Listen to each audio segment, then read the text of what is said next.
Ladies and gentlemen, tonight, in respect of rape, we as OG regret the dominance of the female narrative. Now just to make it clear, not at any point do we want to lessen the importance of the female narrative. We only want to increase the importance of the male narrative as well to the level where female narrative is at. And we also want to say clear that tonight's debate is not about rape, right or wrong. It's not what the debate is about. The debate is about the importance of the female narrative. Right. We as OG want to support our case by using the following motions: that women are seen more emotional than men, and the societal view of men as being the more dominant sex, which my Deputy Prime Minister will argue for us further. Then also, we want to argue the point that media argue rape only from a feministic point. Thus, there is only exposure from a feministic point.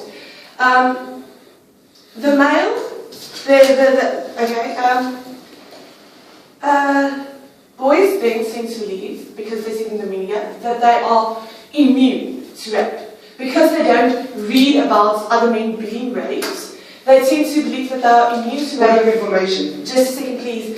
And they also don't take the necessary precautionary measures, as women do. Because women are being made more, they know more about rape of women, they take precautionary measures to not be raped in a sense. And then, as it is never exposed in the media, people don't know about rape for men. Thus, people don't have sympathy for men who have been raped, and also there are not as many programs for men that are raped to help them cope with the situations that they find themselves in. And that is all because of the media. Yes. Would you then say that boys being raped, like underage boys, are underplayed in the media? Yes, definitely I would say so. Because how many times have you seen headings reading girl raped, little girl raped, child raped? So many times it is only, not thinking, so many times it is only focused on the female narrative, and boys being raped are in fact downplayed. And then we want to argue the point of basic human rights. It is your basic human right to decide who you want to have intercourse with, whether it be male or female. So the point that the feministic narrative is only seen is not justified at all, because there are men suffering from the same exact problem. And we want to again then say that women are seen more emotional than men. And because women are seen more emotional than men, their basic human rights should not be denied. Your point, if you still have one? Is it on? Okay. Then the societal view of men.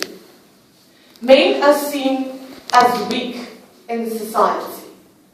Men are not as encouraged to show emotion and to talk to other people when they have been raped and when they have been in these situations, which then refers us again back to the media that do not give enough exposure and do not allow enough opportunities for men to come out and say, I am a rape victim and this is my story.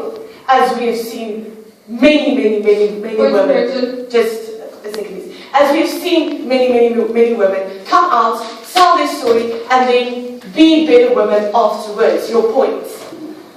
It's not the woman who made the decision to speak up. It's not media that actually speaks up for the women. It's the women who made the decision to speak up for themselves. Therefore, do you not believe that men should be the ones to actually use their platforms that they have in society to speak more about their rape cases? But that is exactly the point that we're saying. Men do not feel free enough in the societal views that we have and in the media that we have to speak about this problem. Because the media tends to downplay men being raped, because there are not stories about men being raped. They don't feel free enough to use these platforms given to them as a woman would. Now, thank you. And then, we, just on that point as well, we don't say that a woman's view is not important. That's not what we're saying here tonight, ladies and gentlemen. Never at this point we want you to feel that a woman's view is not important. We just want men's narrative to be viewed as well. And then, just to close, I want to say that the point we're arguing is that women are seen more emotional than men. The societal views of men being crying as weak. The media downplaying men being raped. And human rights for both male and female sexual privilege. A voice seen as the medium of destruction against mass issues that influence our lives significantly. For years, the voices of women have been suppressed by the dominant sex in society.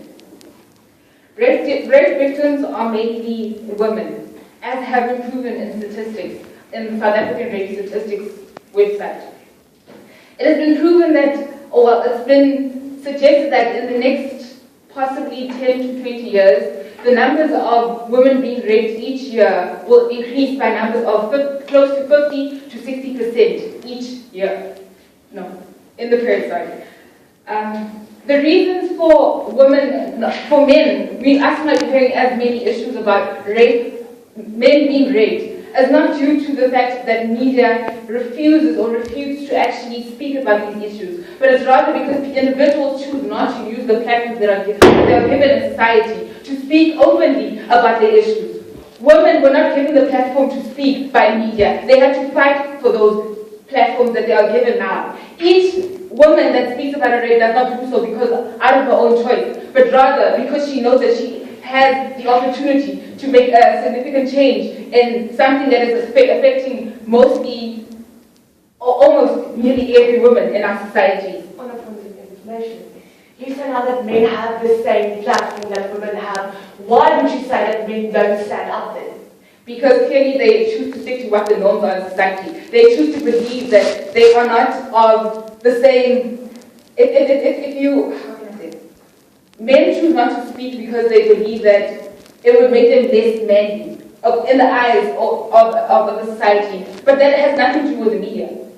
That has nothing to do with the media. Because these norms have all been stuck through with us because of what we've been told by other people, what we've been taught as we grew up over the ages.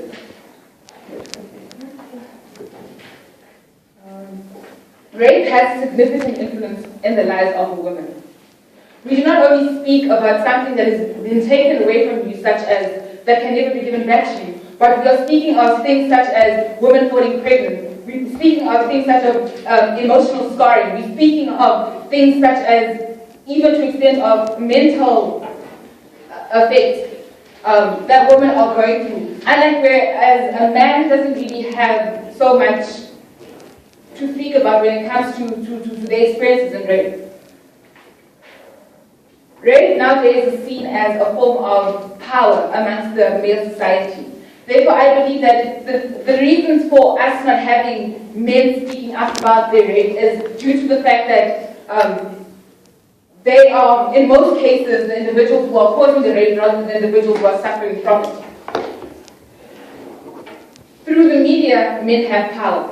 Over ages, men have ruled in different forms of job opportunities, in different forms such as politics, where women were not allowed to speak, or women were not allowed to have a say in anything that was being run in their household. Therefore, we believe in this house that women should be given the opportunity to speak openly and should have the dominance when it comes to issues of rape, to speak openly about them, because they are trying to create awareness of what is happening amongst them, and they are trying to actually stop this very bad thing that is happening in our societies and that are actually affecting us negatively. Because if we imagine us not knowing about, imagine if we never knew that a thing such as rape actually existed. How would we as individuals then react to it? How would we have dealt with it the way that we have if we didn't have people openly speaking about the fact that they had such an experience? People, like, we wouldn't know people who speak out about it. But now, according to media, women are the ones who speak out about it. If men don't speak out about it, then how are men going to take precautions against it? How is this logical anymore? I'm scared the way that a man can portray himself compared to a woman. This is not necessarily true. If you had No dialogue. No dialogue. Because a man is easily, how can I say, with a woman in the case of where you are raped and you fall pregnant, for instance, if you have no voice to actually stand up for yourself and say that I was raped and as a result of that, that's why I am impregnated. Whereas a man, you can't really, because in a society where people would usually see you as being a very loose woman in that case, and would actually see it as, oh, it's because of you chose to experience with such things that you actually felt him. Whereas with a man, he doesn't really stand up for himself because he won't really have slightly bad marking as much as a woman would.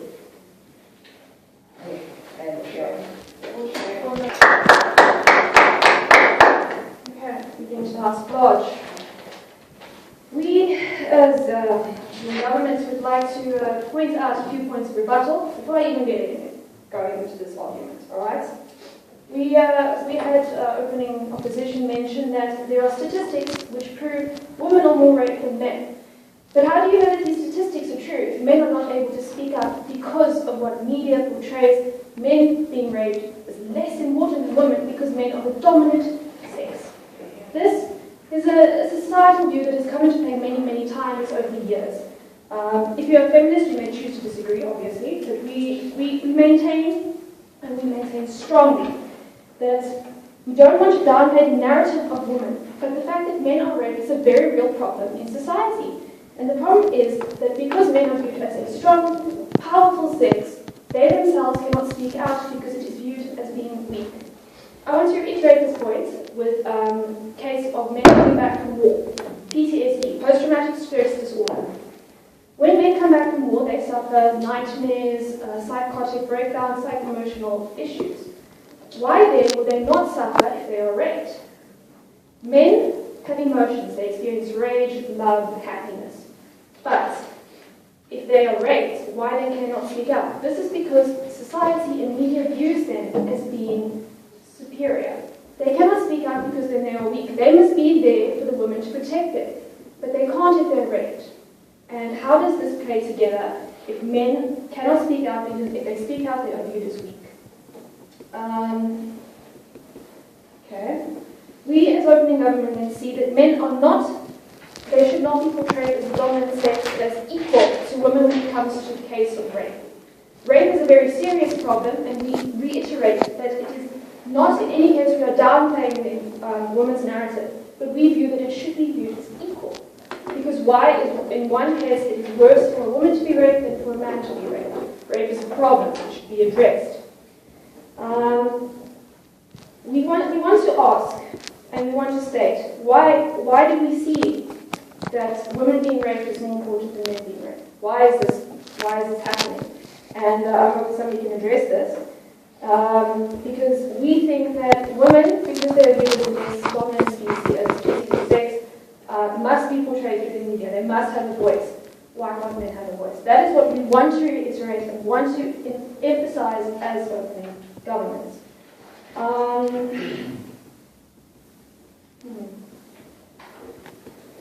Yes, rape happens, but it happens with men as well. And if boys can't protect themselves against rape, the media doesn't portray this. And we want you to realize that women can be entitled to portray in the media, but so can men.